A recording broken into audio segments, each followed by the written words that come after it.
Hello friends, I am CA Karan Tosniwal. This is my third session on GST and इस session में हम देखेंगे schedule 2 में जो कि अभी अमेंडेड हुआ था लास्ट टाइम सेक्शन 7(1)(d) में था वो पहले और उसको 7(1)(a) में लाया है।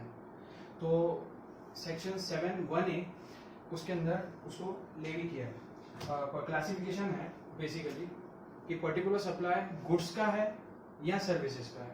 ठीक है, लास्ट सेशन में हमने क्या देखा था वो भी बता देता हूँ। लास्ट 2 सेशंस में हमने देखा था particularly section 9 levy of CGST, section 7 जो कि है सप्लाई।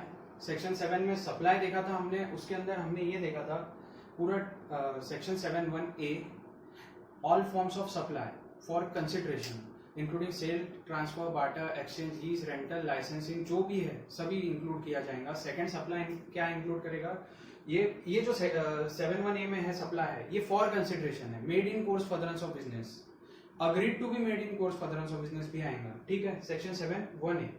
सेक्शन 7(1)(b) में क्या आएगा, import of services for consideration whether और not for business, in course furtherance of business में रहना जरूरी नहीं है सेक्शन 7(1)(b) का, only importation of service. 7(1)(c) क्या है, शेड्यूल सेक्शन 7(1)(c) है particularly activities which are without consideration, though without consideration they will be covered under supply definition through schedule 1। तो शेड्यूल 1 हमने देखा था लेक्चर नंबर 1 में, session 1 में। तो ये शेड्यूल 1 की एक्टिविटीज मैं एक बार बोल देता हूँ शॉर्ट में। 7(1)(a) में 7(1)(c) रेड विद शेड्यूल 1 में क्या देखेंगे, सबसे पहले फर्स्ट शेड्यूल 1 की एक्टिविटी विदाउट कंसिडरेशन अगर परमानेंट ट्रांसफर और डिस्पोजल ऑफ बिजनेस एसेट है on which ITC has been claimed तो वो सप्लाई माना जाएगा। सेकंड, सप्लाई ऑफ गुड्स और services in course furtherance of business between related persons defined under section 15 explain किया है वहां पे, और deemed distinct person under section 25(4) and 25(5) आप देख लेना, वो भी एक्सप्लेन किया सेशन 1 में जो लेक्चर नंबर 1 है। तो ये इनके बीच में जो होंगे डीम्ड डिस्टिंक्ट पर्सन और रिलेटेड पर्सन के बीच में supply of goods services without consideration made in course furtherance of business. ठीक है, पैरा 3 में क्या है, शेड्यूल 1 में principal to agent supply of goods या agent to principal. Principal to agent further supply agent अगर कर रहा होगा on behalf of principal, then वो अगर खुद का इनवॉइस बनाता है देन ओनली विदाउट कंसिडरेशन वाला सप्लाई को हम विदाउट कंसिडरेशन वाला जो सप्लाई है वो कवर होगा शेड्यूल 1 में। अदरवाइज अगर एजेंट खुद का इनवॉइस नहीं बनाता है तो हमने लॉजिक्स भी स्टडी किए थे क्यों उसको ITC की जरूरत है, इसके लिए प्रोविजन लाई, और वो फ्री ट्रांसफर होते हैं प्रिंसिपल टू एजेंट, इसलिए उसको ITC मिले, इसलिए इसको ट्रीट करना पड़ा सप्लाई, वरना ट्रीट नहीं होता था सेक्शन 7(1)(a). तो 7(1)(c) का हमने पैरा 3 देख लिया, शेड्यूल 1 का पैरा 3, फिर पैरा 4 देखेंगे। अच्छा, पैरा 2 में जो मैंने बोला शेड्यूल 1 में रिलेटेड पर्संस में रिलेटिव जो सेक्शन 15 में डिफाइंड है एम्प्लॉयर एंड एम्प्लॉय, उसका एक प्रोविजो है। तो उसके अंदर क्या बोला है कि पैरा 2 में अगर 50,000 पर फाइनेंशियल ईयर तक supply of goods services by employer to employ होता है then it shall not be treated as supply even though without consideration. ठीक है, शेड्यूल 1 ने लाया है विदाउट कंसिडरेशन सप्लाई, प्रोविजो ने बाहर निकाल दिया उसको। पैरा 3 देख लिया हमने, principal to agent, agent to principal, only supply of goods. Import of services की बात करते हैं हम। इंपोर्ट ऑफ सर्विसेज में पैरा 4 में है शेड्यूल 1 में क्या है, import of services without consideration between related person and establishment of same person. ठीक है, आउटसाइड इंडिया, ये दोनों भी आउटसाइड इंडिया। ये हो गया शेड्यूल 1। अब हम देखते हैं 7(1)(c) हो गया। अब हमने देखा था शेड्यूल 3 सेकंड सेशन में। शेड्यूल 3 में कौन सी एक्टिविटीज है, शॉर्ट में बता दे रहा हूँ। In course in relation to employment services अगर दे रहा है, प्री मैच्योर टर्मिनेशन या वॉलंटरी रिटायरमेंट या रिट्रेंचमेंट हो रहा है एम्प्लॉइज का, उसके अगेंस्ट कोई पेमेंट कॉम्पेंसेशन जा रहा है then it will be in course of employment, not treated as supply. Schedule 3। Schedule 3 के साथ में आपको रेड विथ शेड्यूल 3 जो लिखना है वो किसी के साथ में लिखना है, सेक्शन 7(2)(a). 7(2)(a) में जो डिफाइन किया गया है कि particular activities not to be treated as supply. ठीक है, सप्लाई की डेफिनेशन में। तो 7(2)(a) रेड विथ शेड्यूल 3। पहला एम्प्लॉयमेंट सर्विसेज जो मैं अभी बताया, एम्प्लॉयमेंट सर्विसेज में क्या आता नहीं, non compete fees. Non compete fees जो रिसीव हुई वो एम्प्लॉयमेंट में नहीं आता, वो एक बिजनेस प्रोफेशन ना करने की फी है, लॉजिक पता था सेशन। उसके बाद में क्या आएगा शेड्यूल 3 में पैरा 2, शेड्यूल 3 में पैरा 2 में क्या आएगा, वो है कोर्ट ट्रिब्यूनल। उसके बाद में आर्बिट्रल ट्रिब्यूनल बोला था, उसमें कोर्ट में क्या आएगा, district court, high court, supreme court. Member of panchayat parliament, वो सब देखे थे हमने शेड्यूल 3 में। Member of panchayat, member of local authority, उन्होंने जो सर्विसेज दिए है। उसके बाद में हमने देखा था chairperson, member director, constitutional post hold करने वाले मेंबर्स, चेयरपर्सन, मेंबर डायरेक्टर किसके देखे थे हमने? हमने देखा था local authority, central government, state government के, क्योंकि एम्प्लॉयमेंट में कवर नहीं हुए थे पैरा 1 में शेड्यूल 3 के, इसीलिए वहां पे कवर हो गए, फिर वो 3, 4, 5 में आए थे। फिर उसके बाद में हमने देखा था funeral, burial, crematorium, mortuary services including transportation of deceased, ये भी शेड्यूल 3 में नॉट रेटेड एज सप्लाई। उसके बाद में हमने नेक्स्ट सर्विस क्या देखे थे? उसके बाद में था हमारा sale of land building. Sale of land building, मैंने बिल्डिंग बोला था, आज हम देखेंगे, उस दिन भी बताया था और आज भी देखेंगे पैरा 5 में पर्टिकुलरली सेल ऑफ बिल्डिंग नहीं माना जाता, सर्विस माना जाता है। वो कौन सा केस है वो हमने उस दिन भी देखा, आज भी देखेंगे। उसके बाद में हम देखेंगे और क्या देखा था हमने शेड्यूल 3 में? Actionable claims except betting, gambling, lottery. Betting, gambling, lottery को छोड़ के एक्शनेबल क्लेम्स यानी unsecured debts that can be recovered by applying to court, unsecured debts जो रहते हैं वो एक्शनेबल क्लेम्स है, तो वो भी नॉट रेटेड एज सप्लाई। उसके बाद में आपने देखा था वॉर हाउस गुड्स जो है आपके, ठीक है, before clearance of home consumption war house में डिपॉजिटेड है आपके इंपोर्टेड गुड्स, तो उसका अगर आप ट्रांसफर कर रहा है कोई पर्सन, वो गुड्स सेल कर रहा है जो टाइटल होल्डर है, तो वो गुड्स जो सेल कर रहा है वो भी जीएसटी में नहीं आएगा जब क्लियरेंस और एक बात बोला था मैंने कि वॉर हाउस गुड्स के अलावा even high sea sales, even goods are in transport not yet cleared for home consumption, वो भी गुड्स जो अभी पोर्ट पे भी नहीं है, इन ट्रेवल है और आपने टाइटल पास ऑन कर दिया, वो भी treated not treated as supply, ठीक है, ये दो नॉट ट्रीटेड एज सप्लाई।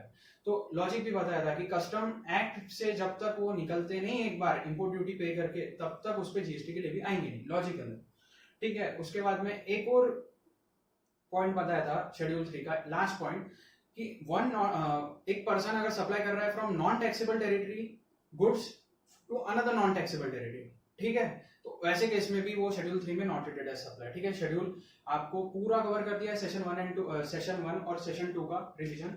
अब हम देखेंगे सेक्शन 7(1)(a), 7(1)(a) स्पेसिफिकली।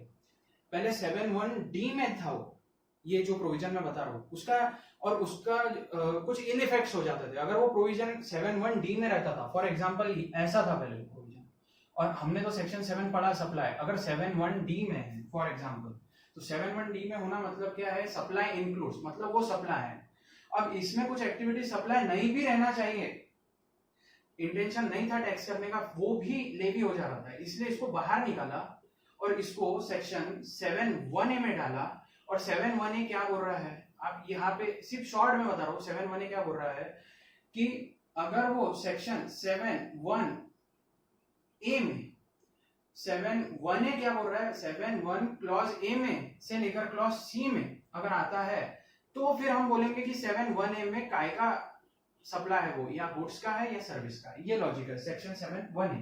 और ये कैसे बोलेंगे? ये शेड्यूल 2, ठीक है, शेड्यूल 2 से समझाएंगे। अब हम डिटेल में देखेंगे शेड्यूल 2 पर्टिकुलर क्लासिफिकेशन। दिमाग में ये डाल लो पहले कि अगर वो सेक्शन 7(1)(a) to c में नहीं है तो उसका सवाल ही नहीं आता कि वो सेक्शन 7(1)(a) में उस पर लेवी हो जाए, क्योंकि 7(1)(a) क्या बोल रहा है? शेड्यूल 2 में अगर सेक्शन 7(1)(a) to c में अगर वो सप्लाई की डेफिनेशन में इंक्लूड हो रहा हो, देन अब वो हम बोलेंगे कि शेड्यूल 2 में कि ये क्लासिफिकेशन गुड्स का या सर्विस का है। फिर उस अकॉर्डेंस में हम बताएंगे कि टाइम ऑफ सप्लाई इस पे गुड्स का लगेगा या सर्विस का लगेगा। जैसे time of supply for goods की प्रोविजन है सेक्शन 12 में, सर्विस का है सेक्शन 13 में, रेट्स अलग अलग रहेंगे। तो ये सब लगाने के लिए हमारे को क्लासिफिकेशन जरूरी था और इसमें डाउट्स का मैटर था। पर यहाँ पे 7(1)(d) में जब डाल दिया था ओल्ड टाइम में, तो इससे कंफ्यूजन क्रिएट हो रहा था, उस पर लेवी हो जा रहा था। हमारा इंटेंशन ये समझाने का है, मेरा इंटेंशन कि 7(1)(a) to c में अगर आया तो ही 7(1)(a) to c में है तो ही सेक्शन 7(1)(a) में रहेगा। ये अमेंडमेंट इसीलिए आया था। क्यों इसको बाहर निकाला? क्योंकि ये सप्लाई आने चाहिए, इसके सप्लाई अगर कुछ एक्स्ट्रा सप्लाई है वो टैक्सेबल नहीं होना चाहिए था, इसके लिए इसको बोला कि वहां सप्लाई है तो क्लासिफिकेशन यहां से कर लेना। ये पर्टिकुलर लेवी नहीं मार सकता, अभी खुद की ताकत इसकी इतनी नहीं है, ठीक है, 7(1)(a) की। तो पर्टिकुलरली यहां से सप्लाई अगर होगा, सप्लाई 7(1)(a) to c, तो फिर 7(1)(a) में उसको शेड्यूल 2 में ट्रीट किया जाएगा या तो सप्लाई ऑफ गुड्स या सप्लाई ऑफ सर्विस। ठीक है, मैंने एक टेबल बनाया है गुड्स या सर्विस का। आगे मेरे को ऐसा लगा कि एक्सप्लेनेशन डिटेल होना, तो मैंने टेबल नहीं बनाया। तो पहले अपन टेबल के पॉइंट्स देख लेते हैं, ये देखो पैरा 1 में शेड्यूल 2 में गुड्स से रिलेटेड पहले बात करते हैं। कब गुड्स रिलेटेड सर्विस गुड्स माना जाएगा और कब सर्विस माना जाएगा। इन शॉर्ट, गुड्स का अगर आप टाइटल पास ऑन कर रहे हैं, गुड्स अगर हायर परचेज से दे रहे हैं, टाइटल पास ऑन होगा फ्यूचर डेट पे, ऑन पेमेंट लास्ट पेमेंट पे ट्रांसफर होगा। ये सब चीजें जो है लॉजिकली अपना माइंड भी यही बोलेगा कि ये सप्लाई ऑफ गुड्स है, ठीक है। Hire purchase and title transfer in goods. और अगर आप राइट्स ट्रांसफर कर रहे हैं, ठीक है, आप क्या कर रहे हैं, राइट्स ट्रांसफर कर रहे हैं।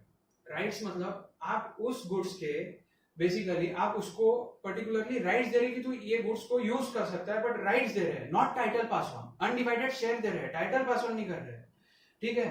तो उस केस में क्या माना जाएगा, ये सप्लाई ऑफ सर्विस है। एग्जांपल दे सकता हूं मैं आपको।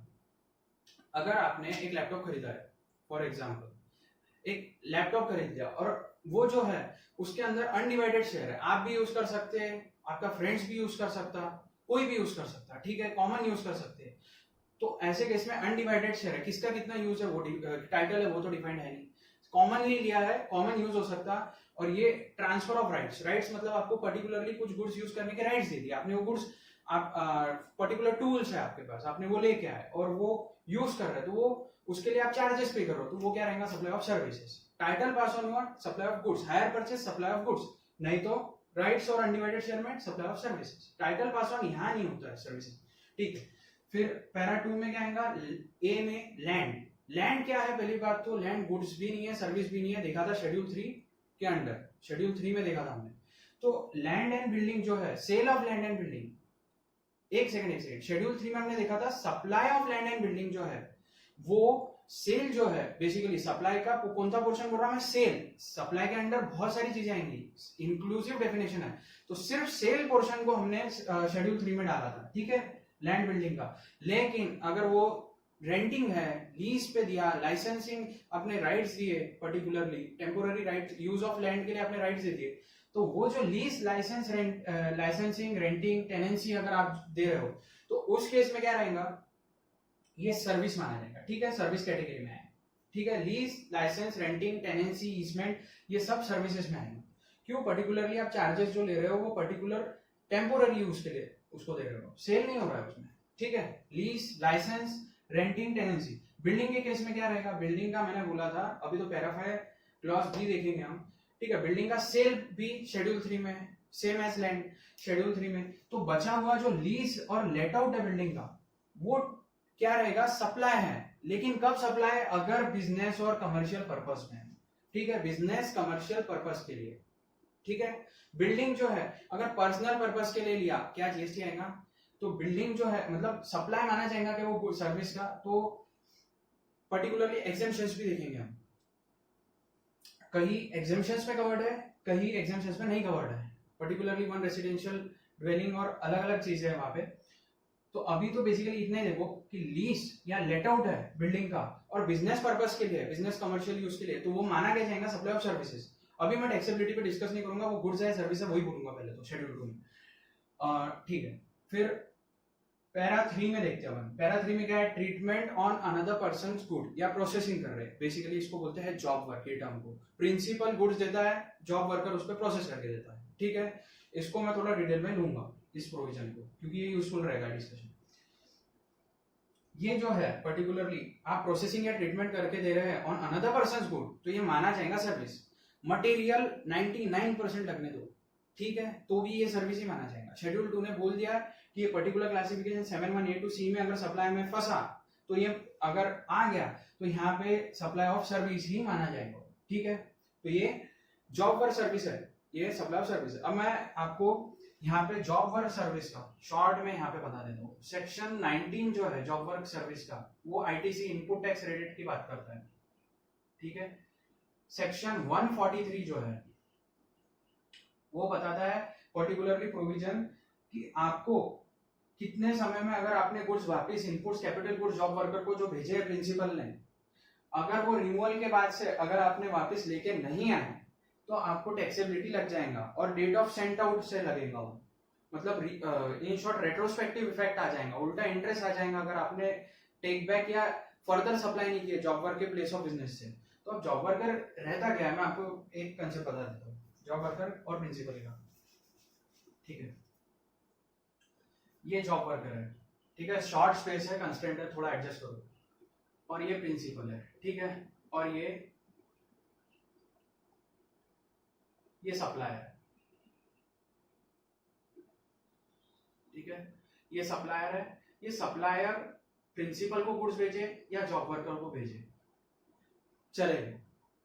प्रिंसिपल को भेजे, प्रिंसिपल ने भेज दिया, ठीक है, ये 1 और 2 होगा, या तो यहाँ पे सीधा 1 हो जाएगा, डायरेक्टली जाएंगे या इनडायरेक्टली जाएंगे, प्रिंसिपल लेके खुद भेजेंगे, ठीक है, जॉब वर्कर को कि प्रोसेस करके दे मेरे गुड्स को। तो उसमें वो मटेरियल कितना भी लगा है, शेड्यूल 2 क्या बोलता है, सप्लाई ऑफ सर्विस है, इतना दिमाग में डाल दो। अब आईटीसी का क्या करेंगे, इनपुट टैक्स क्रेडिट का, इसको मिलेंगे क्या इनपुट टैक्स क्रेडिट, वो हम देखेंगे सेक्शन 16(2) के अंदर, एलिजिबिलिटी कंडीशंस रेट विद हम सेक्शन 19 देखेंगे। तो आईटीसी इसको मिल जाते हैं, मैं शॉर्ट में बता देता हूँ, जो भी इनपुट्स है वो उसको 1 ईयर में वापस रिसीव करना चाहिए, क्योंकि इनपुट्स इसके पास चले जाते हैं तो आईटीसी इसको लेने नहीं मिलता है। सेक्शन 16(2) ये बोलता है एलिजिबिलिटी कंडीशन, 16(1) बता देता हूँ मैं, used in course furtherance of business में अगर है आपके inputs capital goods input services तो आपको आईटीसी मिलेगा। किसको मिलेगा, रजिस्टर्ड पर्सन को, ठीक है, सेक्शन 16(1) बोलता है। 16(2) क्या बोल रहा है, उसका पहला प्रोविजन है ए बी सी डी, उसमें 4 प्रोविजन 16 के अंदर, 16(2) के अंदर। तो उसके अंदर क्या बोला है कि पर्टिकुलरली इनवॉइस रहना चाहिए, रिसीव होना चाहिए गुड्स, ठीक है, गुड्स सर्विस आपको रिसीव होना चाहिए।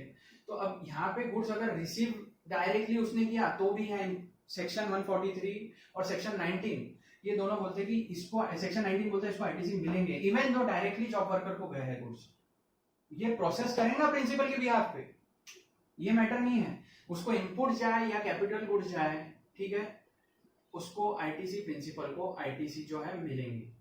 ये कौन बोलता है, सेक्शन 19 स्पेसिफिकली आना पड़ा, क्योंकि 16 तो बोलता है गुड्स रिसीव नहीं हुआ तो आईटीसी नहीं मिलेंगे, तो ये सेक्शन 19 ने बोला है। और ये इसकी कंडीशन है 19 की कि हम आपको आईटीसी देंगे, प्रिंसिपल को बोला है, लेकिन इनपुट्स, कैपिटल इनपुट्स को 1 ईयर में रिसीव बैक होना चाहिए और कैपिटल गुड्स को 3 इयर्स में रिसीव बैक होना चाहिए by principal from job workers premises यानी प्लेस ऑफ बिजनेस से, या तो हमको वापस भेज दे भाई रिमूवल के डेट से, principal receive back to principal होना चाहिए, या तो फिर फर्दर सप्लाई होना चाहिए। फर्दर सप्लाई तभी हो सकता है, फर्दर सप्लाई जॉब वर्कर वहां भेज दे या तो जॉब वर्कर रीसेंड कर दे 1/3 इयर्स में।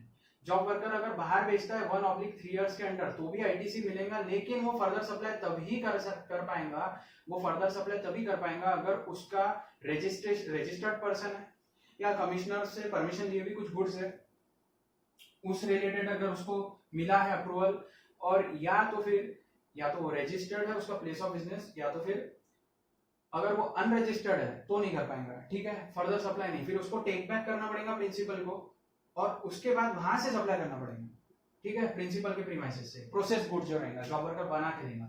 तो यहाँ से रॉ मटेरियल जो आया या डायरेक्टली रॉ मटेरियल गया ये प्रोसेस करके ये लेगा, हो सकता है फर्दर प्रोसेसिंग करे या ना करे, नहीं कर रहा होगा डायरेक्टली वहां बेचेगा तो भी चलेगा 1 ईयर 3 ईयर में, तो भी प्रिंसिपल को आईटीसी मिलेंगे input tax credit under section 19। ये जो है input tax credit under section 19 इसकी कंडीशन है। और 143 बोलता है अगर नहीं किया तुमने 1 ईयर 3 ईयर के अंदर ये रिसीव बैक की जो condition inputs capital goods principal वापस लेके नहीं आया प्रिंसिपल जॉब वर्कर से, तो फिर पछताएंगे, बड़ा पछताएंगे, आपको यहाँ पे सप्लाई होना चाहिए उस दिन जिस दिन ये गुड्स रिमूव हुए थे, उस दिन जिस दिन ये इनपुट्स रिमूव हुए थे, उस दिन जिस दिन ये कैपिटल गुड्स रिमूव हुए थे रिमूवल। और अगर डायरेक्टली गए होंगे जॉब वर्कर को, ठीक है, पर्टिकुलरली डायरेक्टली गए होंगे जॉब वर्कर को, तो उस दिन जिस दिन रिसिप्ट हुई है इनपुट्स और कैपिटल गुड्स की बाय जॉब वर्कर डायरेक्टली गए होंगे और प्रिंसिपल ने भेजा होगा तो डेट ऑफ रिमूवल, वहां से 1 ईयर 3 ईयर में रिस्पेक्टिवली गुड्स 1 ईयर में आ जानी चाहिए, कैपिटल गुड्स जो है 3 इयर्स में आ जाना चाहिए या फर्दर सप्लाई हो जाएगा जो मैंने बताया।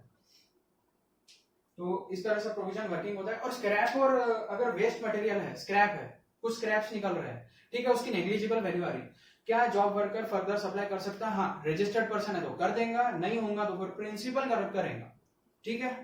वेस्ट मटेरियल और स्क्रैप की बात कर रहा हूं। अच्छा, ये कंडीशन कैपिटल गुड्स में 5 ऐसी चीजें जिसपे ये कंडीशन अप्लाई नहीं होती जॉब वर्कर के केस में, जो 1 ईयर 3 ईयर की कंडीशन जो बोल रहा हूं मैं, 1 year for inputs and 3 year for capital goods, ये कहां अप्लाई नहीं होती? तो moulds, dies, jigs, fixtures, tools, ठीक है, moulds, dies, jigs, fixtures and tools. तो ये 5 कैपिटल गुड्स हैं जो ऐसे शेप्स के मटेरियल रहते, पर्टिकुलरली जो मैन्युफैक्चरिंग में लगते हैं, ये छोटे मोटे टूल्स जो है ये कैपिटल गुड्स है। और ये moulds, mould, dice, jigs, fixtures और टूल्स, ठीक है। आप ऐसा MDT FJ लिख दो। तो ये 5 चीजें जो है इस पे 3 ईयर में नहीं भी आए, वही खत्म होगा जॉब वर्कर की प्रीमाइस पे, तो भी ITC रिवर्सल करने की जरूरत नहीं है प्रिंसिपल को, ठीक है। ITC मिलेंगे, ITC में और भी डिटेल डिस्कशन होगा, ठीक है। तो हमने क्या देखा, पहले गुड्स का देखा, टाइटल और हायर परचेज गुड्स है, टाइटल पास ऑन कर रहे हैं, हायर परचेज में गुड्स सेल हो रहा है, और राइट्स अगर दे रहे हैं अनडिवाइडेड शेयर सर्विस है। फिर उसके बाद में हमने नेक्स्ट देखा लैंड। लैंड का क्या है, अगर आपने लीज, लाइसेंस और रेंटिंग करे, ठीक है, तो वो सर्विस माना जाएगा। बिल्डिंग में भी लीज लेट आउट आपने किए, सर्विस माना जाएगा। लेकिन इसमें आपको याद ये रखना पड़ेगा बिल्डिंग के केस में कि ये बिजनेस कमर्शियल पर्पस में अगर दी है तो सप्लाई ऑफ सर्विस है, क्लासिफिकेशन में बिजनेस कमर्शियल पर्पस। हाँ, एग्जाम्पशंस के साथ रेट कर लेना, कंसिडरेशन अगर आया होगा 7(1) ये पकड़ लेगा उसको, पर एग्जाम्पशन के साथ रेट कर लेना। तो वो एग्जाम्पशन चैप्टर में देखेंगे हम, सेक्शन 11 कवर करता है उसमें। फिर treatment of another persons goods, तो ये जो है जॉब वर्क सर्विस, ये भी सर्विस है पर्टिकुलरली। बिजनेस असेट्स, ठीक है, बिजनेस असेट्स में इनपुट भी क्या आएगा और कैपिटल गुड्स भी आएगा, ठीक है, दोनों आएंगे। तो बिजनेस असेट्स कब गुड्स का सप्लाई माना जाएगा, बिजनेस असेट का, और कब सर्विस का माना जाएगा। तो गुड्स का कब माना जाएगा, अगर आप परमानेंट ट्रांसफर कर रहे हैं, ठीक है, परमानेंट ट्रांसफर कर रहे हैं आप। अच्छा, परमानेंट ट्रांसफर ये वर्ड कहीं देखा है क्या? हाँ, शेड्यूल 1 में देखा है हमने, ठीक है, permanent transfer disposal of assets on which ITC has been availed. जब आपने ITC पहले ले लिए थे हमारे से, गवर्नमेंट का बोलना है, और आप परमानेंट ट्रांसफर डिस्पोजल अब कर रहे हैं, उसको फॉर कंसिडरेशन कर रहे हैं तो भी पकड़ेंगे, और विदाउट कंसिडरेशन कर रहे हैं तो भी पकड़ेंगे। विदाउट कंसिडरेशन शेड्यूल 1 पकड़ेगा, फॉर कंसिडरेशन है तो 7(1) ही पकड़ लेंगे, ठीक है। और ये माना क्या जाएगा, गुड्स का सप्लाई, ठीक है। आई होप ITC लिए हुए है, इवन दो विदाउट कंसिडरेशन आप ट्रांसफर करेंगे, ITC लौटा दो हमारे, इन शॉर्ट। गवर्नमेंट चाहती है कि हमसे कुछ लेके बैठे हो तुम ITC, तो इनपुट टैक्स रेट, अब जब तुम विदाउट कंसिडरेशन भी फ्री में किसको बांट रहे होंगे तो भी चलेगा नहीं। आपने डोनेट कर दिया एक आधे एजुकेशन इंस्टीट्यूशन को, इतनी भलाई का काम करा, तो भी शेड्यूल 1 पकड़ लेंगे आपको, पैरा 1, और वो बोलेगा without consideration on which ITC has been availed business asset को, तो वो टैक्सेबल हो जाएगा, ठीक है। सप्लाई माना जाएगा पहली बात तो शेड्यूल 1 से, और लेवी हो जाएंगे उस पर 7 और सेक्शन 9 से लेवी होंगी, ठीक है। तो ये बिजनेस एसेट्स को वहां पे भी कवर किया, और यहाँ पे क्या बोला है, ये सप्लाई ऑफ गुड्स है, परमानेंट ट्रांसफर। और टेम्पोररी ट्रांसफर कर रहा है फॉर प्राइवेट या नॉन बिजनेस पर्पस यूज, मतलब other than for business and profession. आपने यूज कहा किया है नॉन, तो परमानेंट ट्रांसफर जो हमने देखा गुड्स का, ठीक है, परमानेंट ट्रांसफर जो देखा हमने गुड्स का, वो बिजनेस असेट्स, गुड्स यानी कैपिटल गुड्स भी बिजनेस असेट्स, मतलब इनपुट्स एंड कैपिटल गुड्स। तो permanent transfer supply of goods माना जाएगा बिजनेस असेट्स का, और अगर विद और विदाउट कंसिडरेशन। और टेम्पोररी ट्रांसफर है विद और विदाउट कंसिडरेशन, मतलब यूज फॉर अदर पर्पसेस, यानी जो मैं बोल रहा था अभी, नॉन बिजनेस पर्पस। तो नॉन बिजनेस पर्पस के यूज के लिए, अगर प्राइवेट यूज के लिए आपने टेम्पोररी यूज के लिए बिजनेस असेट्स, वहां पे अगर टेम्पोररी यूज के लिए दिए, फॉर एग्जाम्पल आपका यहाँ का कंप्यूटर जो है आपने अपने एम्प्लॉय को पर्सनल यूज के लिए दे दिया, ठीक है, आपके बिजनेस एसेट आपने पर्सनल यूज के लिए दिया, फॉर एम्प्लॉय, फॉर आप घर पे लेके गए, तो ये जो है विद और विदाउट कंसिडरेशन तो माना क्या जाएगा, ये सप्लाई ऑफ सर्विस है, आपने उसको गुड्स को टेम्पोररीली यूज करने के लिए दिया, ठीक है, तो ये सप्लाई ऑफ सर्विस है। और परमानेंट ट्रांसफर अगर हो गया बिजनेस एसेट का तो सप्लाई ऑफ गुड्स है, लॉजिकल है तो। और बिजनेस एसेट्स, अच्छा, where a person ceases to be a taxable person, ये याद रखो, पैरा 4 क्लॉज सी में 4A और B जो है वो permanent transfer, temporary transfer, goods है और सर्विस है, ठीक है, टेम्पोररी ट्रांसफर सर्विस है बिजनेस एसेट्स, फॉर कंसिडरेशन या विदाउट कंसिडरेशन, ठीक है। ये टेम्पोररी ट्रांसफर किसके लिए मैंने बताया, नॉन बिजनेस पर्पस और for other purpose other than business profession, तो not use in course furtherance of business वाले, वो टेम्पोररी ट्रांसफर बोल रहा हूँ। तो ये हो गया 4A और 4B। 4C क्या बोलता है कि जहां पे business assets deem to be transfer मानी जाएंगी। ये कौन सा केस है, जब person ceases to be taxable person, if person ceases to be taxable person, तो उसको हम क्या बोलेंगे कि सेक्शन 29 में तो पहले वो कैंसिलेशन के लिए अप्लाई करेंगे, रजिस्ट्रेशन के लिए फॉर्म GSTR 10 में डिटेल्स देगा, CA कॉस्ट अकाउंटेंट CA से वो सर्टिफाई होगा, डिटेल्स जो रहेंगी वो डिटेल सर्टिफाइड फर्निश करेगा अलोंग विद फॉर्म GSTR 10 जब कैंसिलेशन होगा। और कैंसिलेशन ऑफ रजिस्ट्रेशन में सेक्शन 29 रेड विद रूल 44 आपको पढ़ना पड़ेगा और उसके अंडर दी है प्रोविजंस, वो रजिस्ट्रेशन में हम डिस्कस करेंगे। तो यहाँ पे जब वो जा रहा है GST से निकल के, तो बोला गया है कि business asset deemed to be transferred है, नहीं मानी जाएंगी, क्योंकि जब लिया था ITC तब तो बढ़िया बिजनेस चला रहा था, तब तो ITC ले रहा था। अब जब जा रहा है तो अब हमारे को देखे जाए, गवर्नमेंट का बोलना है तो यहाँ पे सप्लाई मान लिया गया बिजनेस असेट्स का, deemed to be supplied if registered person ceases to be a taxable person, ठीक है। और दो केसेस में ट्रांसफर नहीं माना जाएगा। अच्छा, ये ट्रांसफर कहेगा माना जाएगा गुड्स का इस केस में, ठीक है। ऊपर जो देखे हमने 4A-B देखे, अभी 4C देख रहे हो, वो ये गुड्स का ट्रांसफर आएगा mainly, permanent transfer of business assets. तो इसमें registered person ceases to be a taxable person, ठीक है। अगर दो केसेस में बच सकता है, सप्लाई नहीं माना जाएगा। वो एक्सेप्शन क्या है, बिजनेस जो है वो ट्रांसफर कर दिया आपने, ऐसा गोइंग कंसर्न, बिजनेस चल रहा है, ठीक है। ट्रांसफर बिजनेस कैसे हुआ, गोइंग कंसर्न बेसिस पे, या तो कोई और किसी और को चलाने के लिए दे दिया, या बिजनेस जो है कोई और कैरी आउट कर रहा है, या तो फिर आपने पर्सनल रिप्रेजेंटेटिव अपॉइंट कर लिया, आपने एक रिप्रेजेंटेटिव अपॉइंट किया और वो पर्सनल रिप्रेजेंटेटिव आपका बिजनेस कैरी ऑन कर रहा है, ठीक है, ठीक है, वो बिजनेस कैरी ऑन कर रहा है। लेकिन इस केस में भी वो टैक्सेबल पर्सन रहना चाहिए, पर्सनल रिप्रेजेंटेटिव जो है आपका, ठीक है, और वो बिजनेस कर रहा है। और उस केस में हम क्या बोलेंगे, ठीक है, ये दो केसेस में वो यहाँ पे शेड्यूल 2 में सप्लाई ऑफ गुड्स नहीं माना जाएगा। कब, business transferred as going concern या personal representative who is a taxable person is carrying on business, ये दो केसेस जो बोला, ठीक है। तो renting of immovable property para 5 में आ जाते। पहले पैरा 5 बोलता है कि हम जितनी एक्टिविटीज पैरा 5 में दी है, शेड्यूल 2 बोलता है कि पैरा 5 की activities to be treated as supply of service. Fast देख लेते हैं। Renting of immovable property, supply of service है।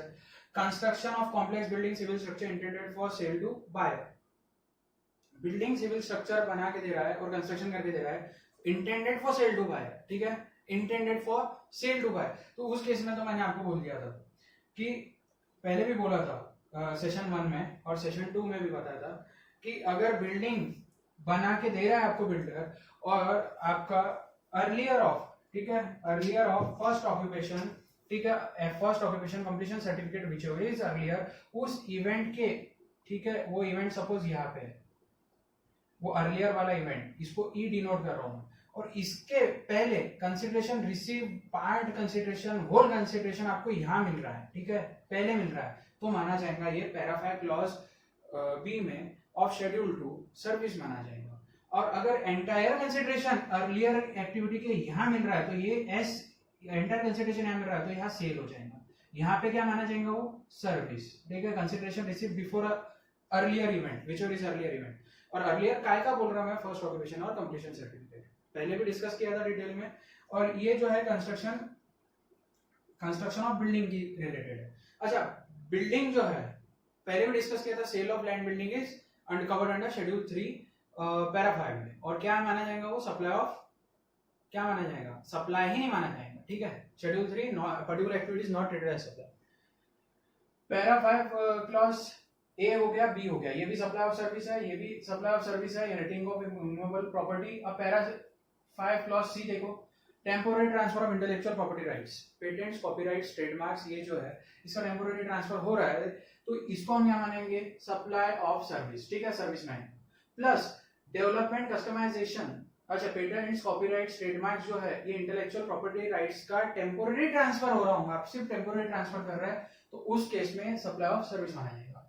अब डेवलपमेंट, कस्टमाइजेशन, अपग्रेडेशन, नेक्स्ट वाला डेवलपमेंट, कस्टमाइजेशन, अपग्रेडेशन, प्रोग्रामिंग, आप उसको एनुअल मेंटेनेंस चार्जेस ले रहे हो, आप उससे उसको बोल रहे हो कि कभी भी सर्विस, एक कस्टमर सर्विस ले रहे हो उससे फॉर रिलेटिंग टू सॉफ्टवेयर, तो ये पर्टिकुलरली सर्विस है, डेवलपमेंट, प्रोग्रामिंग करके देना, डिजाइनिंग करके देना, इवन आपको लाइसेंसिंग दे रहा है, वो आपको टेम्पोररी लाइसेंस अलॉट कर रहा है फॉर 1 ईयर 3 ईयर, ये जो है ये सर्विस माना जाएगा, ठीक है, ये सर्विस है। लेकिन अगर ये स्टोर करके पर्टिकुलर सीडी या पेन ड्राइव में आपको कायम में भी स्टोर करके दे रहा है, ठीक है, और ये जो सॉफ्टवेयर है ये सॉफ्टवेयर सर्विस बाद इस समय में नहीं माना जाएगा, इस केस में नहीं माना जाएगा अगर वो प्री पैक सॉफ्टवेयर बोल के बिक रहा है, बिकॉज वो फ्री मूवमेंट हो रहा है, उसमें स्टोर हो गया और मूव हो रहा है, वो कोई सर्विस का उसमें सवाल ही नहीं आता, वो गुड्स है। तो प्री पैकेज सॉफ्टवेयर गुड्स है और उसका डेवलपमेंट, डिजाइनिंग, प्रोग्रामिंग जो भी है,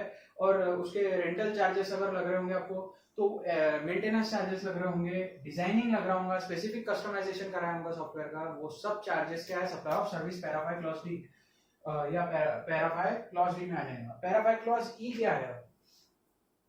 पैराफाई क्लॉज ई में आएगा एक्ट फोरबियरेंस, बोला था कंसिडरेशन में आता है, और एनी एक्ट फोरबियरेंस जो भी आप करेंगे, या फोरबियरेंस मतलब आपने किसी एक्ट को बेयर किया, आपने सूट फाइल नहीं किया किसी के अगेंस्ट, जबकि आप कर सकते थे, पर आपने बियर फोरबियरेंस करा, उसके लिए कंसिडरेशन लिया कि मैं सूट फाइल नहीं करूंगा, उसके लिए आपको 50,000 मिला था कोई, तो वो जो कंसिडरेशन है, फॉर कंसिडरेशन बोल रहा हूं मैं, ये कंसिडरेशन इंपॉर्टेंट है, तो ये सॉरी यहाँ पे टॉलरेट है, उसके लिए आपको यहाँ पे भी कंसिडरेशन मिलता है, तो ये सप्लाई ऑफ सर्विस माना जाएगा एक्ट फोरबियरेंस। या आप जो एक्ट फोरबियरेंस कर रहे हैं उसकी भी मॉनेटरी वैल्यू जो आएंगी, चाहे आप ले रहे हो तो वो कंसिडरेशन के डेफिनेशन में भी कवर्ड है, उसकी मॉनेटरी वैल्यू। और ये जो आप कर रहे हो ये है क्या? ये सप्लाई ऑफ सर्विस है, ठीक है, ये सप्लाई क्या है? सर्विस का सप्लाई माना जाएगा,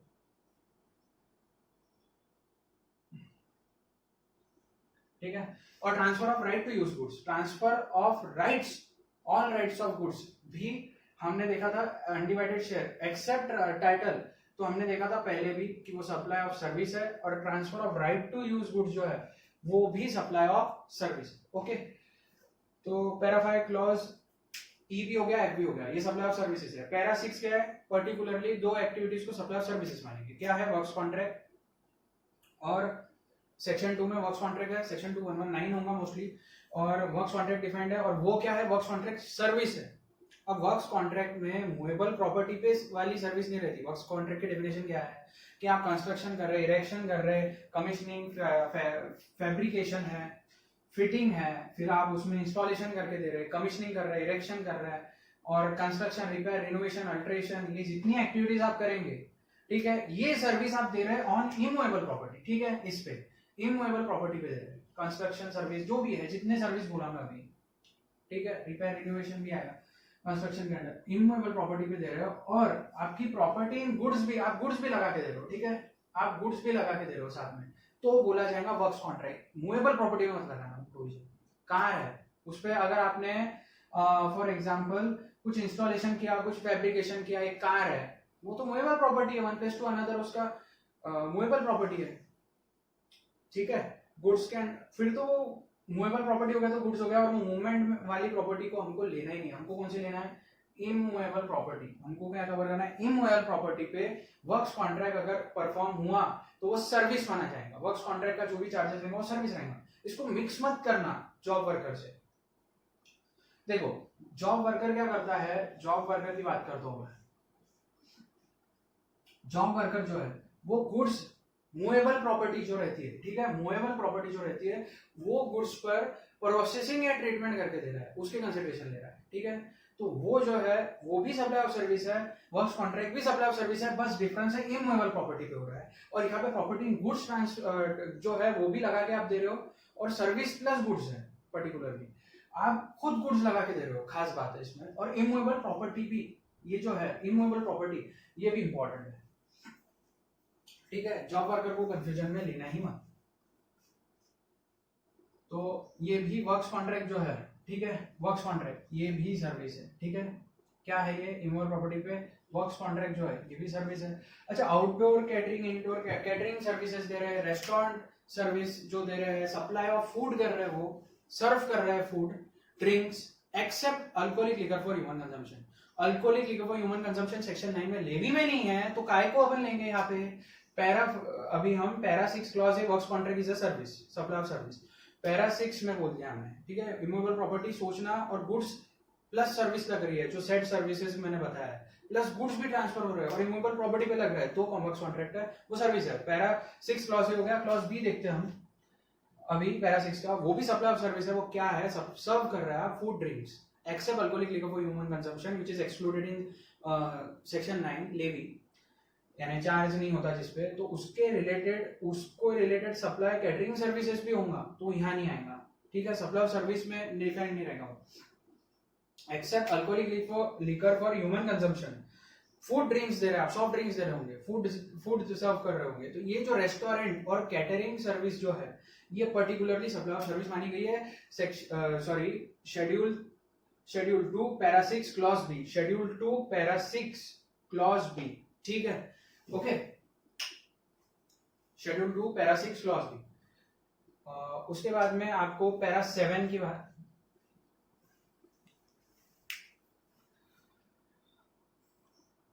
पैरा 7 क्या कहता है? पैरा 7 कहता है कि अगर सप्लाई ऑफ गुड्स है by unincorporated association, unincorporated club association, ठीक है, और बॉडी ऑफ इंडिविजुअल है, तो अनइनकॉर्पोरेटेड बॉडी या एसोसिएशन अपने मेंबर्स को गुड्स दे रही है, ठीक है, सप्लाई ऑफ गुड्स कर रहा है ये क्लब एसोसिएशन, अनइनकॉर्पोरेटेड एसोसिएशन, तो ये जब कंसिडरेशन चार्ज कर रहे हैं, सप्लाई ऑफ गुड्स दे रहे हैं अपने मेंबर्स को प्रोक्योर करके, जो गुड्स दे रहे हैं वो माना जाएगा सप्लाई ऑफ गुड्स, मतलब उसको पहले तो बिजनेस एक्टिविटी में वहां कवर किया क्लब एसोसिएशन अपने मेंबर्स को जो गुड सर्विसेज देते हैं फॉर कंसिडरेशन, यहाँ पे शेड्यूल 2 के पैरा 7 में भी डाल दिया, यानी स्पेसिफिकली इसको काफी ज्यादा गवर्नमेंट का अटेंशन है कि इसको इंक्लूड करे, मेंबर्स को जो भी गुड्स प्रोक्योर करके दे रहे हैं, मेंबर्स को जो भी गुड्स दे रहे हैं अनइनकॉर्पोरेटेड एसोसिएशन और क्लब, अनइनकॉर्पोरेटेड एसोसिएशन और क्लब, वो कंसिडरेशन जो ले रहे हैं उस पर जीएसटी आएगा और माना क्या जाएगा सप्लाई ऑफ गुड्स, सर्विस नहीं है, गुड्स अवेल करके नहीं दिए, डायरेक्ट दिया है उन्होंने गुड्स, ऐसा माना जाएगा। जो सप्लाई हो रहा है goods by unincorporated association and body to its members for consideration shall be treated as supply of goods, ठीक है। एक बार रिवीजन ले लेते हैं हम। अब रिवीजन शेड्यूल 2 क्या बोलता है? सबसे पहले शेड्यूल 2 सेक्शन 7 सबसेक्शन 1 और क्लॉज A to C में अगर आता होगा कोई भी supply, clause A to C में सप्लाई जो इंक्लूड्स डेफिनेशन है, supply include 7(1)(a), 7(1)(b), 7(1)(c), तो वो 7(1)(a)(b)(c) के अंडर अगर आ रहा होगा सप्लाई, वो एक्टिविटीज, तो ही if supply covered under this 7(1)(a to c then only it will come under section 7(1)(a), section 7(1)(a) की बात करो, सबसेक्शन 1(a) की बात करो, सेक्शन 7(1)(a), उसके अंडर शेड्यूल 2 के अंडर उसको इंक्लूड किया जाएगा for classification whether it is supply of goods और it is supply of services. तो अब हम देखेंगे, अब रिवीजन फटाफट क्विक, इसके लिए अमेंडमेंट आया था 7(1)(a), ठीक है, क्लासिफिकेशन के लिए वो अगर 7(1)(a to c में सप्लाई है तो क्लासिफाई करेंगे गुड्स का है या सर्विस का है। अब गुड्स का कब है? इन केस ऑफ गुड्स के केस में परमानेंट ट्रांसफर, ठीक है, अगर आप परमानेंट ट्रांसफर, टाइटल ट्रांसफर कर रहे हैं गुड्स का, टेम्पोररी यूजेज के लिए नहीं दे रहे, आप राइट टू यूज नहीं दे रहे, आप टेम्पोररी राइट्स नहीं दे रहे गुड्स के, आप अनडिवाइडेड शेयर नहीं, आप परमानेंट ट्रांसफर, आप उसको टाइटल दे रहे हैं, परमानेंट ट्रांसफर कर रहे हैं गुड्स को, तो फिर क्या माना जाएगा? It is supply of goods, ठीक है, यहाँ पे गुड्स का सप्लाई। अगर ट्रांसफर ऑफ टाइटल की जगह आप उसको ट्रांसफर ऑफ राइट्स दे रहे हैं, अनडिवाइडेड शेयर दे रहे हैं without transferring title, supply of services. फिर पैरा 1 हो गया goods, para 2 land, para 2(a) land का क्या है? Rent, lease, let out, licence, आप जो भी देंगे लैंड के लिए वो रेंटल चार्जेस जो चार्ज करेंगे, वो जो रेंट चार्ज करेंगे वो basically supply of service, land का lease, let out, renting, building का लेटिंग आउट, लीज, बिल्डिंग भी आप रेंटेड कर रहे हैं तो फिर वो सप्लाई ऑफ सर्विस है पैरा 2(b) में, शेड्यूल 2। पैरा 3 में हमने देखा ट्रीटमेंट और process on another persons goods, जो जॉब वर्क सर्विस है, क्या है? सप्लाई ऑफ सर्विस, ठीक है, यहाँ पे आ गया पैरा 3(b).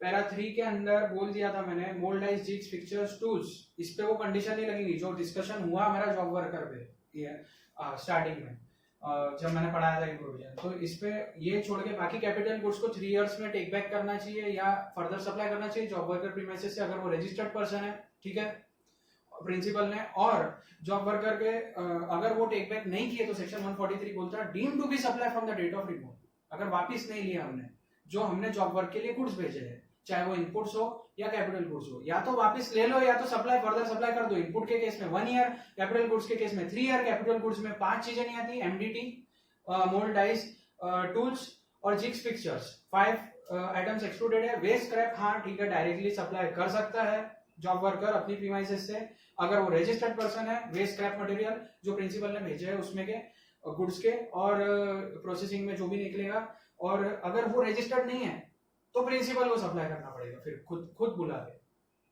उस पर 1 ईयर 3 ईयर नहीं लगेगा, इनपुट कैपिटल गुड्स पे, और कैपिटल गुड्स के अंदर जो मैं अभी बताया उस पर नहीं लगेगा 1 ईयर 3 ईयर का कंडीशन। सेक्शन 19(1)43 डीप में एक्सप्लेन किया है ये पैरा 3 के लिए मैंने आपको। उसके बाद में क्या है, बिजनेस एसेट्स, ठीक है। पैरा 4 क्या आएगा शेड्यूल 2 का, बोलता है कि अगर बिजनेस एसेट्स का परमानेंट ट्रांसफर किया तो क्या बोलेंगे, सप्लाई ऑफ गुड्स।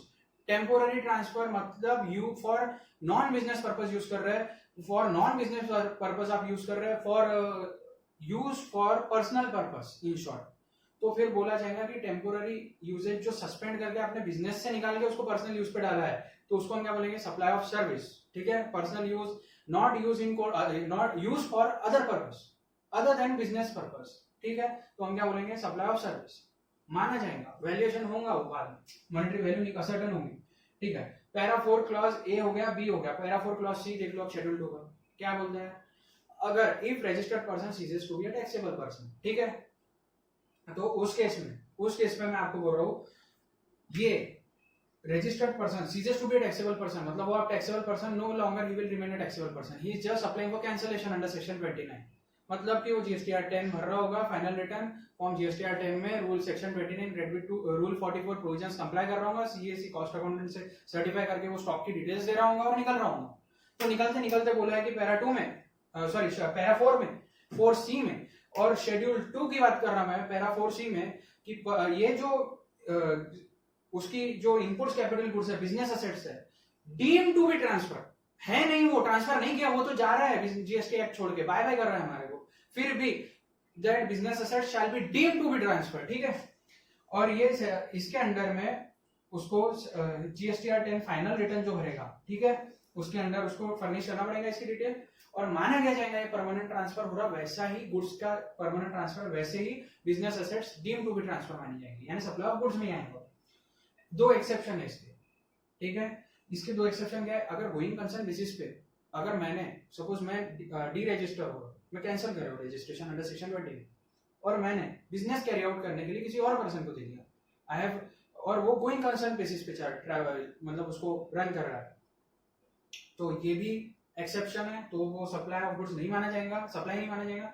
और ये जो input capital good deem to भी सप्लाई नहीं माना जाएगा, और input capital good second case है कि माना नहीं जाएगा सप्लाई अगर प्रिंसिपल पर्सनल रिप्रेजेंटेटिव जो है, personal representative as a taxable person आपने अपॉइंट किया है, और वो as a taxable person supply कर रहा है, मतलब वो रजिस्टर्ड है जीएसटी एक्ट में, वो जीएसटी गवर्नमेंट को जब तक देते रहेगा, जब तक जीएसटी आते रहेगा, तब तक उनको कोई प्रॉब्लम नहीं आएगा। जिस दिन जीएसटी से निकलोगे उस दिन deem to be business asset deem to be transfer है, ठीक है, सप्लाई माना जाएगा, सप्लाई ऑफ गुड। अच्छा, पैरा 5 में आते हैं सभी पैरा 5 की activities deem to be supply of services, ठीक है। कौन सी है, renting of immovable property. Second, construction हो करके दे रहा है बिल्डिंग सिविल स्ट्रक्चर का, इंटेंशन है, इंटेंडेड फॉर सेल है उसका बिल्डर, और बुकिंग जो है वो सर्विस है, बुकिंग। अब बुकिंग में क्या आएगा, अगर उसने बुक करके रख दिया है, ठीक है, बुकिंग मतलब उसने बुक करवा लिया है, इन शॉर्ट उसको कंसिडरेशन मिला है, कब ये सर्विस माना जाएगा, अगर कंसिडरेशन मिला है, थोड़ा सा कंसिडरेशन, एक्ट फोरबियनेंस भी इंक्लूड करना consideration, if some consideration is partly और wholly consideration is received before earlier of first occupancy और completion certificate which are is earlier, उसके पहले कुछ कंसिडरेशन मिला, तो ये पैरा 5 क्लॉज भी लग जाएगा, सप्लाई ऑफ सर्विस है वो, ठीक है। पैरा 5 क्लॉज सी देख लो अभी, पैरा 5 क्लॉज सी क्या है, पैरा 5 क्लॉज सी में बोला है temporary transfer of intellectual property rights, discuss कर लिया था, पेटेंट कॉपीराइट्स ट्रेडमार्क्स के लिए आप टेम्पोररी ट्रांसफर कर रहे हैं। फिर पैरा 5 क्लॉज डी क्या है, इंटेलेक्चुअल प्रॉपर्टी राइट्स के बाद देखा जाएगा सॉफ्टवेयर रिलेटेड, ठीक है। सॉफ्टवेयर अगर प्री पैकेज सॉफ्टवेयर फॉर्म में भेज रहे दे रहे हो आप, ठीक है, आईटी सिस्टम रिलेटेड जो बोला था आपको, प्री पैकेज फॉर्म में दे रहे हो तो गुड्स है, ठीक है, यहाँ पे गुड्स है, और अदरवाइज ये जो सब चीजें है ये क्या है, सर्विस है, ठीक है, बोल दिया था मैंने, development, upgradation, customisation, renting charges, annual activation, annual maintenance, जो भी नाम से कलेक्ट करोगे, जब तक वो प्री पैकेज फॉर्म में गुड्स के फॉर्म में स्टोर करके बेचा नहीं जाता तब तक वो सर्विस है, ठीक है। फिर क्या है, एक्ट फोरबियरेंस और टॉलरेट एनी एक्ट, फोरबियरेंस और टॉलरेट एनी एक्ट, मतलब एक्ट या फोरबियरेंस कर रहा है आप किसी के लिए, फोरबियरेंस कर रहे हैं, बेयर कर रहे किसी को, सूट फाइल नहीं कर रहे, एग्जांपल दिया था आपको, एक्ट कर रहे हैं किसी के अकॉर्डिंग, एक्ट करके दे रहे, बना कुछ सर्विस दे रहे हैं, तो क्लियरली वो तो सप्लाई ऑफ सर्विस है, ठीक है। और पैरा 5 क्लॉज ई हो गया, क्लॉज एफ देख लो last, right to use transfer क्या है, फॉर अ कंसिडरेशन, ठीक है, यहाँ पे भी कंसिडरेशन याद रखो, और मैंने बोला था और कंसिडरेशन एक जगह पे आपको बोला था, ठीक है, हाँ यहाँ भी था, और यहाँ पे भी तो विदाउट कंसिडरेशन था, वहां पे for consideration, transfer right to use for consideration, ठीक है।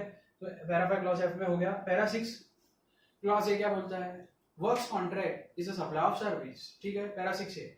और पैरा 6 बी क्या बोलता है कि रेस्टोरेंट कैटरिंग सर्विस जो supply of foods and drinks है excluding alcoholic liquor for human consumption, वो क्या माना जाएगा, पर्टिकुलरली वो सप्लाई ऑफ सर्विस माना जाएगा पैरा 6 क्लॉज बी में, रेस्टोरेंट एंड कैटरिंग सर्विसेज, ठीक है, क्लासिफिकेशन ऑफ सर्विस में आएगा। और गुड्स जो सप्लाई कर रहा है, यहाँ पे आया second point, for consideration by club association members, unincorporated club association member अपने क्लब एसोसिएशन अपने मेंबर्स को, सॉरी हाँ, अपने मेंबर्स को वो जब दे रहा है क्लब एसोसिएशन, तो माना जाएगा it is supply of goods, जो गुड्स देंगे, ठीक है। Here we end schedule 2। आज जो हमने देखा वो शेड्यूल 2 देखा, और अमेंडमेंट का रीजन भी बताया मैंने इनिशियल स्टेज पे कि सेक्शन 7(1)(d) से क्लॉज डी से उसको सेपरेट सबसेक्शन देके 7(1)(a) में डाल दिया और क्लासिफिकेशन करता है, सप्लाई ऑफ गुड्स है, ठीक है, सप्लाई ऑफ गुड्स है या सप्लाई ऑफ सर्विस है, ठीक है। और इसके नेक्स्ट सेशन में हम देखेंगे कि कंपोजिशन स्कीम और बाकी चैप्टर्स हम देखेंगे, जल्दी से कवर करेंगे, ठीक, थैंक यू।